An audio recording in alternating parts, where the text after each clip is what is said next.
Bonjour tout le monde, bienvenue dans T'inquiète Paupiette, la cuisine du pauvre. Aujourd'hui je vous présente deux filets qu'on va saler et sécher façon gravlax. Je vous présente donc un filet de truite et un filet de lieu noir. Sachant que comme on est dans la cuisine du pauvre, entre guillemets, pourquoi avoir des guillemets, cette truite, donc c'est une truite locale, d'un producteur local, qui m'a coûté, on est à 7,50 € le kilo. Donc c'est pas très cher pour de la truite, c'est vraiment pas très cher.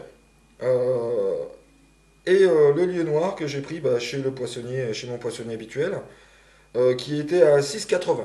6,80 le kilo. Donc,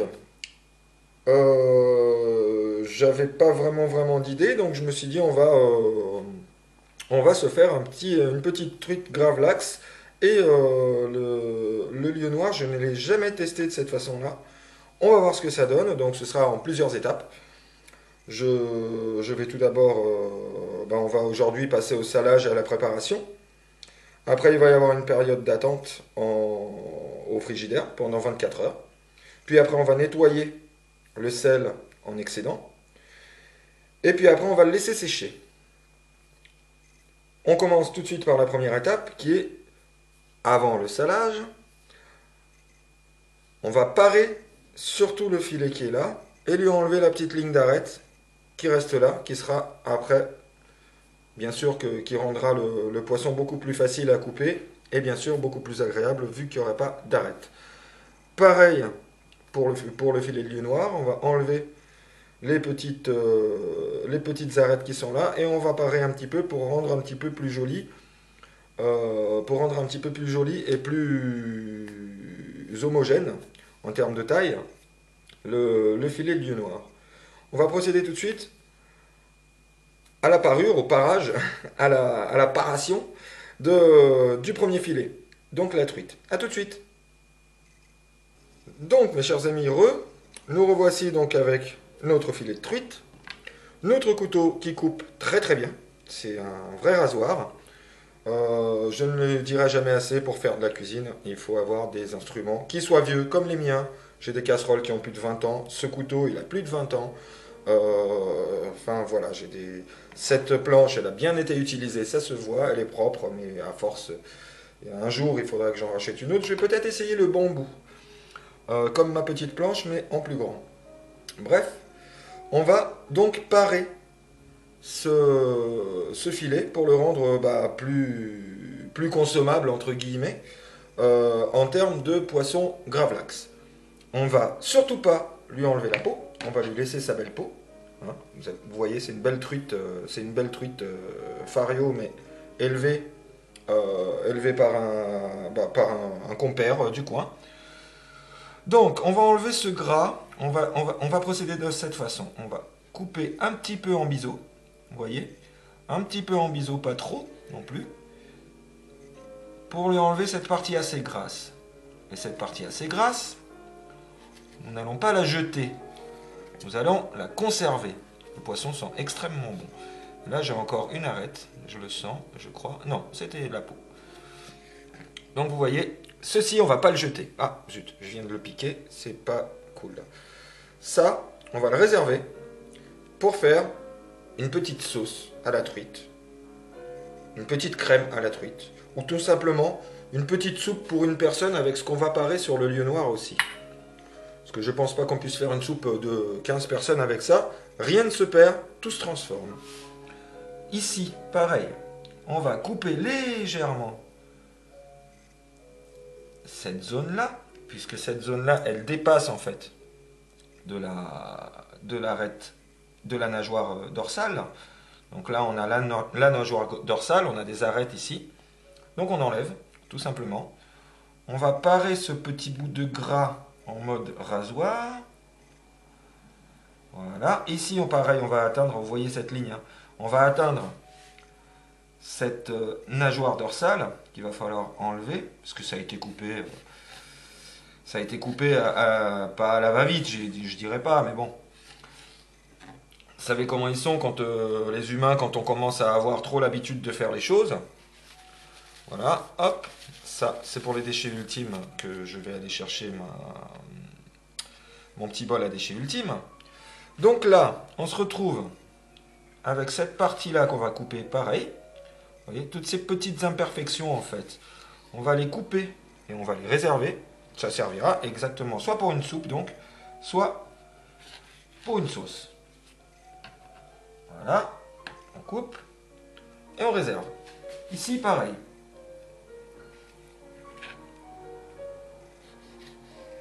C'est tout bête. Vous voyez, on se retrouve déjà avec un beau filet. Maintenant, la deuxième étape de ce filet, ça, on réserve. La deuxième étape de ce filet, ça va être la pince. Une pince d'hygiène normale que je n'utilise que pour la cuisine. J'ai d'autres pinces pour l'hygiène, mais ça suffit amplement. Pas la peine d'acheter les grosses pinces de cuisine, même si c'est un petit peu plus pratique. Mais si vous avez celle-là, si vous en avez une pareille chez vous, qui a bien sûr jamais été utilisée sur un corps humain, il faut qu'elle soit neuve, il faut qu'elle soit propre, et utilisée que pour votre cuisine, et ben vous pouvez donc vous en servir, vous pouvez vous en servir amplement. C'est amplement suffisant pour tout ce qui est arête de poisson. Je vous dis à tout de suite. Maintenant, on va procéder à l'enlevage des arêtes. Donc, façon de procéder, un petit sopalin, parce que ça colle, ça va coller au doigt, ça va vous gonfler un petit peu. On sent nos arêtes, hein. J'en ai une ici, quelque part, que j'enlèverai après. On sent les arêtes, ici, je ne sais pas si on les voit à la caméra, moi je les vois très bien. On prend, sans déchirer la chair, calmement, et on dépose sur notre sopalin. On passe à la suivante, et on dépose sur notre sopalin. On passe à la suivante, etc., etc., etc., jusqu'à ce que on n'en ait plus. Voilà, bah, je vais vous passer cette étape. Je pense que vous avez compris comment ça marchait. Vous voyez, c'est super facile, comme je vous disais. Vous n'avez pas besoin d'une grosse pince, d'une grosse pince exprès et d'acheter une pince exprès. Celle-là, il faut que je la voie parce que je l'ai sentie 2 fois, elle est là. Avant que je l'oublie, parce qu'après, elle va être chiante. Je détruis un petit peu la viande, mais celle-là, c'est les premières, donc.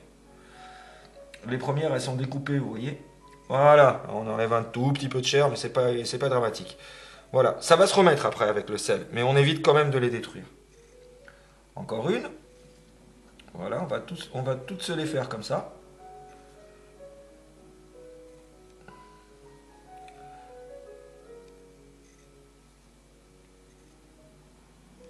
Voilà. Et donc, quand ce sera fini, je reviens vers vous. A tout de suite. Mes chers amis. Maintenant, nous avons enlevé toutes nos petites arêtes. Je ne sais pas si on les voit bien. On a enlevé toutes les petites arêtes du cœur de filet. On plie tout ceci. On reprend notre sopalin, nettoyeur de doigts. Et poubelle.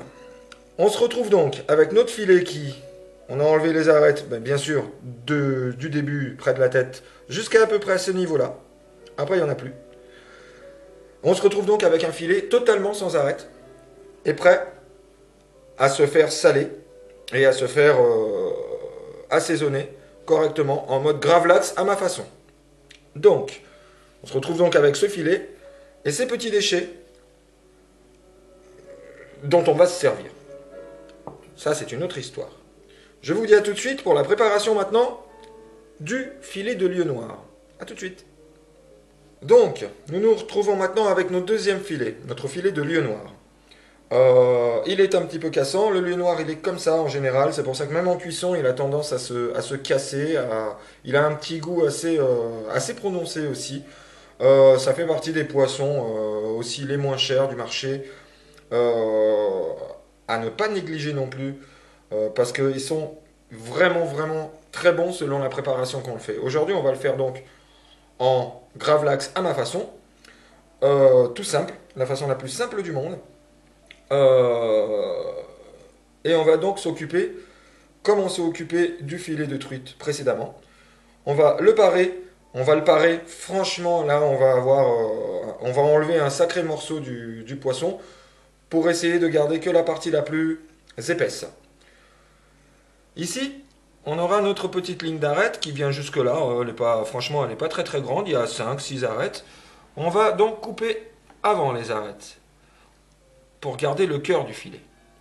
Et on va longer comme ça le filet pour le couper ici. Vous voyez, là, je me suis débarrassé des arêtes.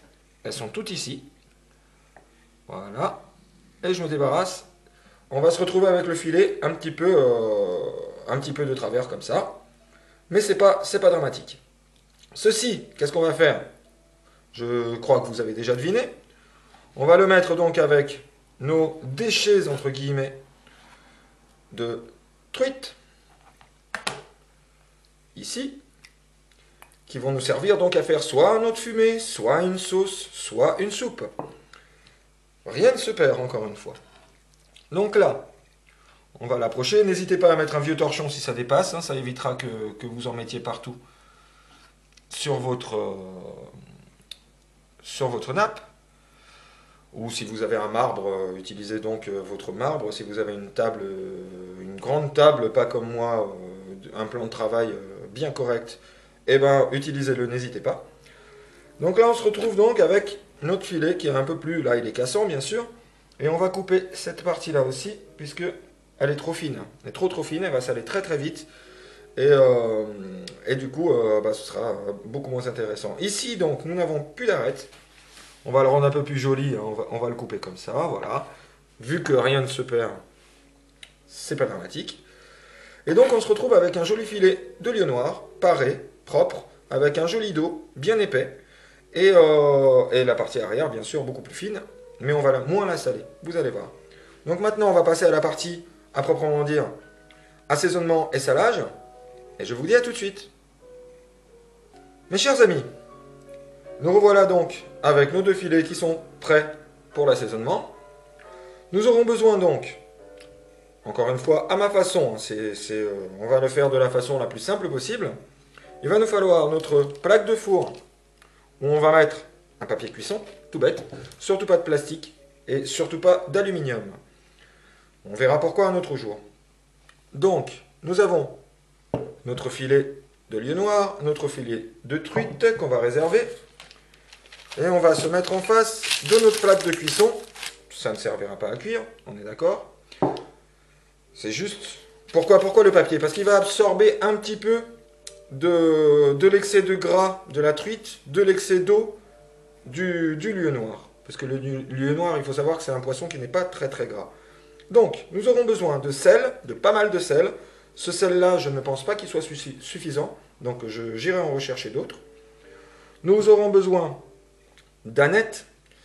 En l'occurrence, c'est de l'aneth de mes pots que j'avais mis en pot l'année dernière, que j'ai fait sécher, que j'ai passé l'hiver avec. Là, on est en avril. Là, nous sommes en avril. Si je ne me trompe pas, on doit être le 21. Donc, de l'aneth qui sont très très bons. Qui sont très très très très très bons. Que j'ai récolté l'année dernière, que j'ai fait sécher et que il m'en reste un petit peu encore, mais c'est vrai que j'attends avec impatience que mes herbes poussent cette année parce que ce soit le thym ou le romarin ou l'aneth, je n'en ai presque plus. Et bien sûr, du poivre noir en grains, du moulin concassé. Vous pouvez alors prendre ce genre de poivre ou tout simplement avoir votre poivre en grains que j'en ai plus pour mon moulin d'ailleurs. C'est pareil, hein. De toute façon, ça reste du poivre noir. Poivre noir concassé, sel et aneth. Nous n'avons besoin de rien d'autre. Donc, première étape, on va saler le dessous. Pas besoin d'en abuser. On en a un petit peu partout. On va saler le dessous. Voilà. Comme ça, on va poser nos poissons. Comme je vous disais, le sel que j'ai là, ça va être juste pour la première couche. Voilà. On en aura besoin de plus. On réserve. On va s'occuper tout d'abord de notre lieu noir. On ne va pas mettre de sel dessus, pas besoin, obligé. On va mettre notre poivre noir dessus. On y va généreusement. On y va donc avec notre aneth. Pareil, généreusement, que ce soit bien couvert. Pas trop non plus, faut pas abuser. Il y en a assez. Cette odeur. Ah, cette odeur. Vous pouvez aussi, là je mets de la nette parce que j'avais des envies d'aneth, mais vous pouvez aussi, si vous avez, alors ça marche un petit peu, hein, je vous déconseille les ails en poudre et tout ça, euh, mais vous pouvez préalablement faire cuire une herbe avec de l'ail, la refaire sécher, la réduire en poudre, et là vous allez avoir quelque chose de magnifique. On verra comment ça marche. C'est un petit peu technique à faire. Donc on retourne notre filet. Vous voyez qu'il est bien joli. Il est bien joli. L'autre côté est cassant, mais c'est voilà, encore une fois, c'est du lieu noir, c'est cassant. Et donc du coup, j'espère que ce test va être concluant avec le lieu noir. Avec la truite, je sais qu'il va être concluant, mais avec le lieu noir, je ne sais pas. Parce que c'est vrai que c'est un poisson qui n'est pas gras du tout. Et est-ce qu'il va avoir tendance à trop sécher, à trop devenir un petit peu trop dur, trop sec? Je ne sais pas. Donc, comme celui-là n'a pas de peau, on l'a poivré et annetté des deux côtés. On est d'accord. On va le laisser, on va le réserver, et on va s'occuper de notre truite. Et la truite, on va faire juste un côté, vu qu'elle a sa peau. Elle n'aura que du sel de son côté.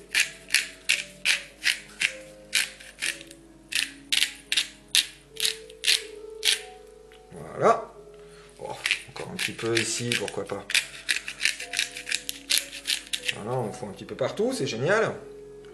Et elle sera assaisonnée que d'un côté. Ça suffira. De toute façon, elle n'est pas non plus ultra épaisse.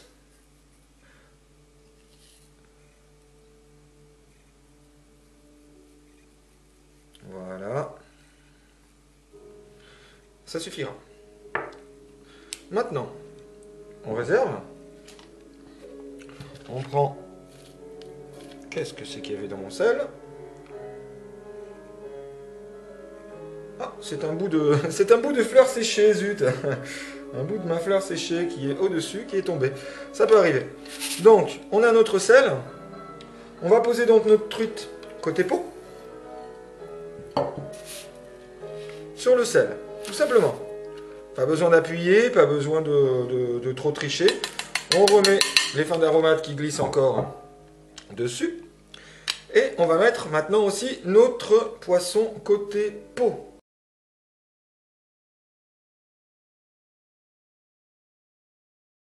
Je m'excuse chers amis, j'ai eu un petit problème technique, le focus de la caméra qui s'est mis un petit peu à déconner.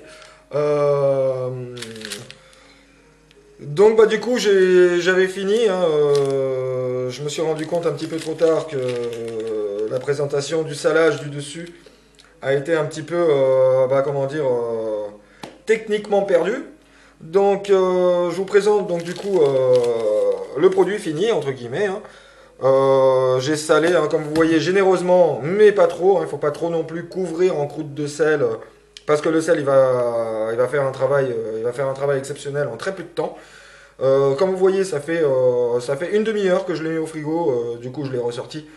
Et je ne sais pas si on voit, mais le lieu noir commence déjà à lâcher son eau. Et la truite, elle commence déjà à lâcher son gras. Ce qui m'amène à la chose suivante. Je vais quand même vérifier ce soir si ça a trop lâché de gras et trop lâché d'eau. On va pouvoir les frotter et enlever leur excédent de sel un peu plus tôt que prévu. Ça aussi, c'est à vérifier. C'est pas forcément une science exacte. Donc, parce que si vous les laissez trop longtemps, surtout sur des filets qui sont pas très épais, peut-être que 16 ou 15 ou 16 heures suffiront au lieu de 24 heures. Donc je vérifierai ça ce soir et demain matin à la première heure, le cas échéant, pour le frotter et pour donc vous présenter la suite des hostilités.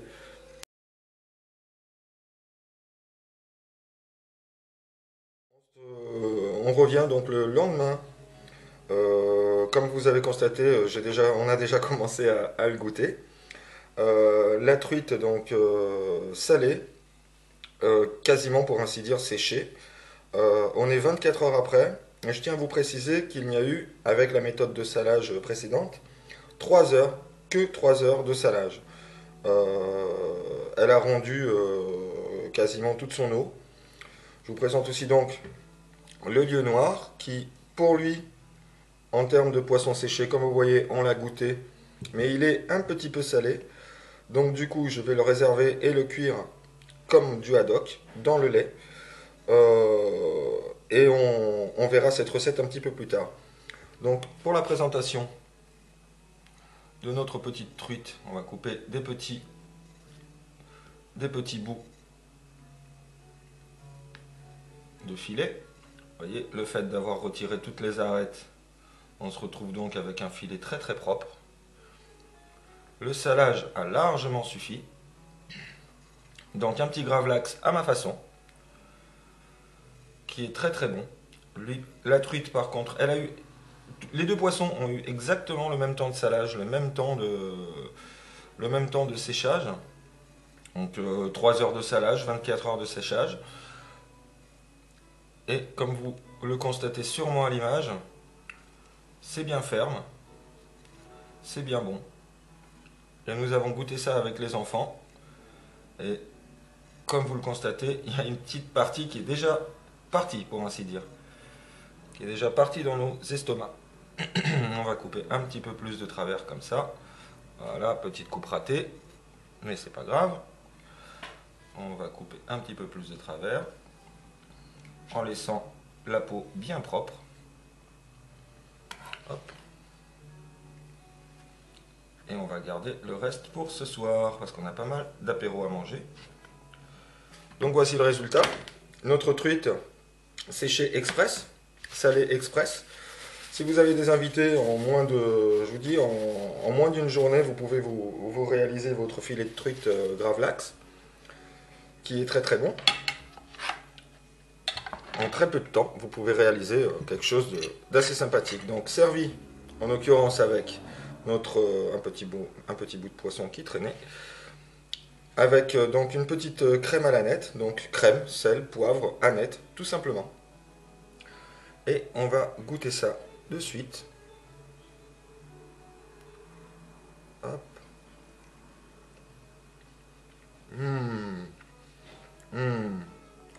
Elle est extrêmement bonne. Pas trop salée, juste ce qu'il faut. Avec, je vous conseille de mettre très très peu de sel dans votre crème, vu que vous allez l'accompagner d'un poisson salé. Même s'il ne l'est pas trop, il est quand même salé, donc si vous rajoutez beaucoup de sel à votre crème, c'est justement pour adoucir un petit peu la force. Et on a un très bon goût d'aneth, et je vous conseille vivement de faire un poisson comme ça, si vous avez l'occasion bien sûr aussi de trouver votre filet de truite pas très cher, si vous avez la possibilité d'un producteur local aussi, et vous pouvez en épater plus d'un, et vous en premier, avec une recette très très simple, très très peu coûteuse. Vous avez vu, un petit peu de sel de Guérande, du gros sel de Guérande, gris, je vous le conseille parce que le salage est un peu plus rapide. Et c'est du sel aussi qui coûte pas grand chose. C'est du sel non raffiné qui est très très bon. Et 2-3 tours de moulin à poivre, un petit peu d'aneth par-dessus et le tour est joué. Un petit peu d'attente bien sûr. À la fin du salage, j'ai oublié de vous préciser, à la fin donc du salage, je vous conseille vivement, moi c'est ce que j'ai fait, donc j'ai pris mon poisson, je l'ai frotté, j'ai enlevé l'excédent de sel, je l'ai frotté avec du papier absorbant. Vous pouvez aussi le rincer si vous estimez que c'est trop salé. Vous pouvez aussi le rincer à l'eau claire, ça diminue un peu la quantité de sel avant le séchage. Et vous, surtout, vous le rincez à l'eau claire, mais vous le séchez très très très très bien ensuite avec donc du papier absorbant.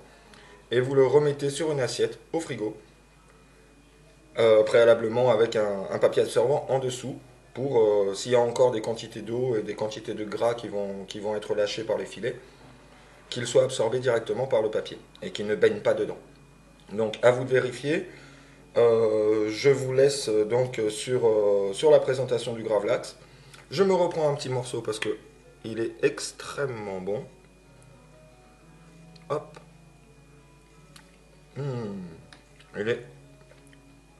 Il est vraiment extrêmement bon. La truite est extrêmement bonne. Comme, à mon avis, c'est une différenciation de gras, vu que la truite elle est très très grasse par rapport au lieu noir. Le lieu noir a absorbé beaucoup plus vite le sel. Et du coup, on se retrouve avec un poisson qui ressemble plus à du haddock qu'à de la truite séchée. Donc du coup, je vais le couper en deux morceaux pour mes enfants.